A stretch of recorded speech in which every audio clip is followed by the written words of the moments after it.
Friends, welcome to my channel BMS cafe. और आज का जो हमारा टॉपिक है वो है अग्नि महाभूत। जैसा कि हम पढ़ रहे थे कि द्रव्य क्या है ना। द्रव्य की वीडियो में हमने देखा था कि द्रव्य क्या होता है, उसके क्लासिफिकेशंस हमने देखे थे।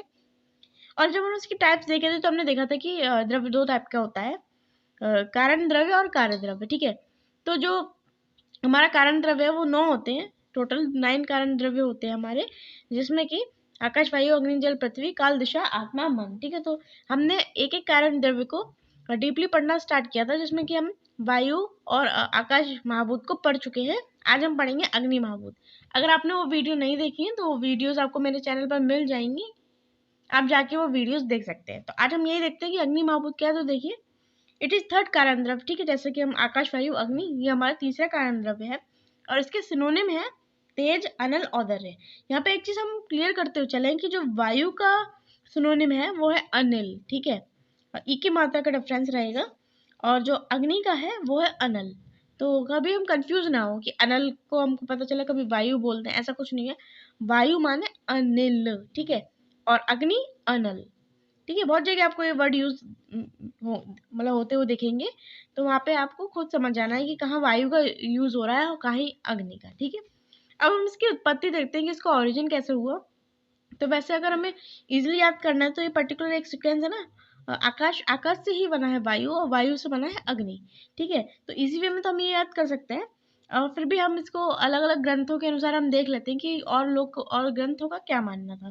तो देखिए, तैत्तिरीय उपनिषद के अनुसार जो हमारा जो अग्नि महाभूत है उसकी उत्पत्ति वायु से हुई है। ठीक है, न्याय और वैशेषिक दर्शन का मानना है कि अग्नि महाभूत तेज मतलब अग्नि के परमाणु से ही बना है।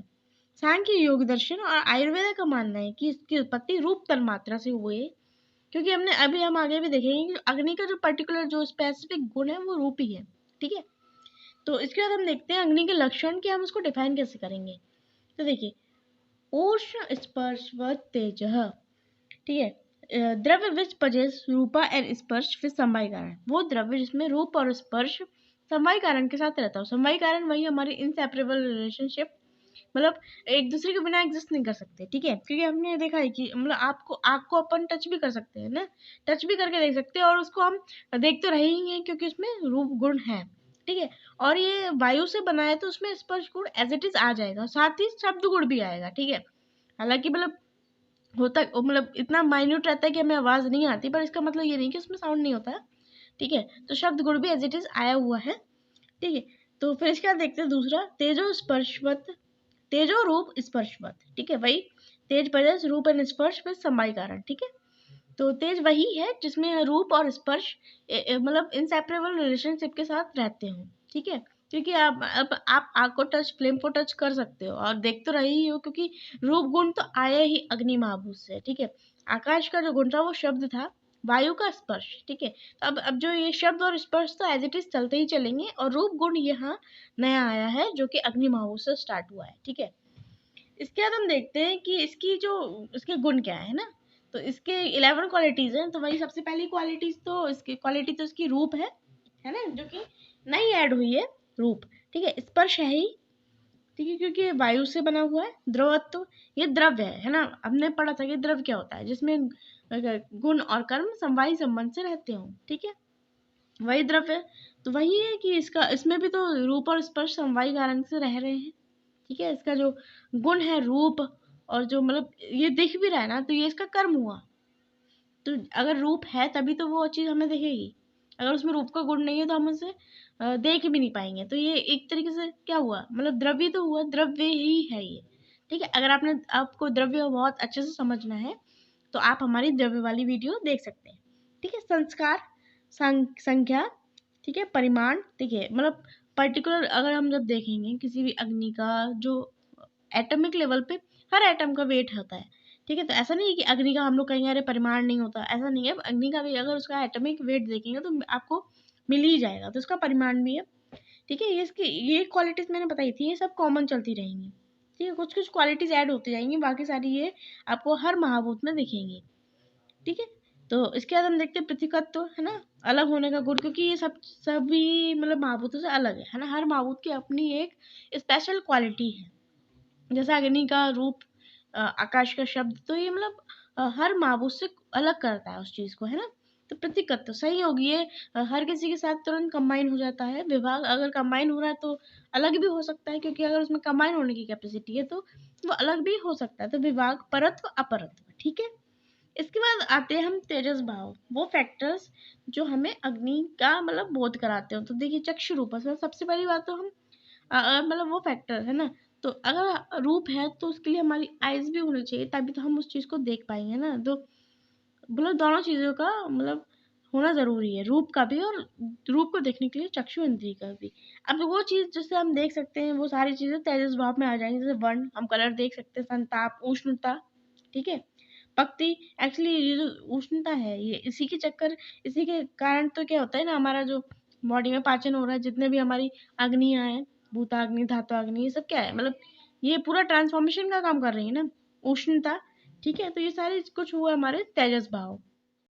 इसके बाद हम देखते हैं कि जो सत्व, रज और तम में से सब मतलब कौन से महाभूतों की प्रधानता होती है। तो अब ये देखते हैं, देखिए सत्व, रजो, बहुलो, अग्नि, ठीक है। अग्नि में सत्व और रज महाभूत की प्रधानता होती है।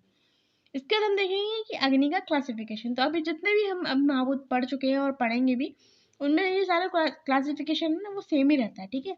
उसका एक्सप्लेनेशन चेंज रहेगा, बाकी ये जो चीजें हैं इंद्रिय, शरीर और विषय, नित्य अनित्य, ये लगभग सेम रहता है, लगभग ही सेम ही रहता है। बस इसके अंदर जो चीजें आती हैं वो चेंज हो जाती हैं। तो देखिए, तो तेज है, ये नित्य है, अनित्य। नित्य मतलब जो उसका परमाणु रूप है वो तो हमेशा एग्जिस्ट ही करेगा ना। उससे कौन कौन सी चीजें डिराइव हो रही हैं वो टेम्पररी एग्जिस्ट कर सकती हैं, कभी होंगी कभी नहीं भी होंगी, ठीक है। पर जो उसका एटम में है वो हमेशा ही एग्जिस्ट करेगा, ठीक है। तो नित्य जो उसका परमाणु रूप है और अनित्य वो उसका कार्य रूप है। अब अनित्य को हमने आगे डिवाइड किया है शरीर, शरीर, इंद्रिय और विषय में, ठीक है। तो शरीर की जो तेजस है ये मतलब ये आदित्य लोक में प्रेजेंट होती है।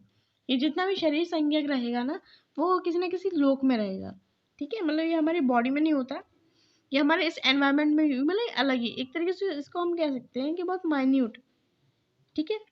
इंद्रिय, इंद्रिय तेज वो होता है जो हमारी चक्षु इंद्रिय में प्रेजेंट होता है, क्योंकि उसी से हम देख पाते हैं, है ना। जो उसका मेन काम है जो रूप को देखना है वो हम इसी से कर पाते हैं, इसलिए इसको बोला है इंद्रिय तेजस। इसके बाद विषय को जब डिवाइड किया है, अब ये वो तेज आएंगे जो हम अपने आसपास के एनवायरनमेंट में अपनी बॉडी में भी देख रहे हैं, जिनका पर्टिकुलर कोई काम है, कोई विषय है, ठीक है। तो देखिए भौम तेजस वो होता है जो आप अर्थ से प्रोड्यूस हो, जैसे कि ज्वालामुखी है ना, बहुत सी अग्नि अर्थ से भी निकलती है, ज्वालामुखी, वोल्केनो, ठीक है। दिव्य तेजस वो होता है जो हमें दिव्य स्रोतों से मिले, जिसको हम इलेक्ट्रिसिटी से कंपेयर कर सकते हैं, विद्युत से, ठीक है। उधर तेजस ये तो हमें पता है कि हमारे एब्डोमेन में जो अग्नि रहती है, जठराग्नि, और भी जितनी सारी अग्नि है हमारी, धात्वाग्नि, भूताग्नि, ठीक है। ये सारी क्या होता है हमारे बॉडी के अंदर प्रेजेंट है ना, जब डाइजेशन का काम कर रही है, ये है उदर तेजस, ठीक है। अकारज, ये क्या होता है जो मतलब जो मेटल्स होते हैं ना, जिन उनमें मेटल्स के अंदर मिलती है, बहुत सी मेटल्स के अंदर भी आपको अग्नि मतलब मिलेगी, ठीक है। इसके बाद हम इसके अप्लाइड एस्पेक्ट देखते हैं। हाँ, तो देखिए मतलब एक तो चीज मैंने बताई थी कि ये जो टेस्ट वाला पार्ट है ये हर महाभूतों में आ जाएगा ना। तो देखिए मतलब जिसमें पृथ्वी का कॉमन रहेगा उसमें आप फिर से अम्ल डाल सकते हैं, है ना।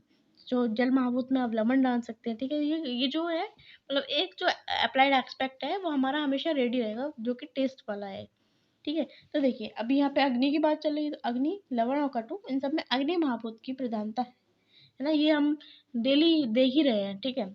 अग्नि प्लस पृथ्वी, अग्नि प्लस जल, अग्नि प्लस वायु, ठीक है। इसमें इन सब इस महाभूत की प्रधानता है, ये इसका एक क्लिनिकल एस्पेक्ट ही है जो हम इसको डेली फेस कर रहे हैं।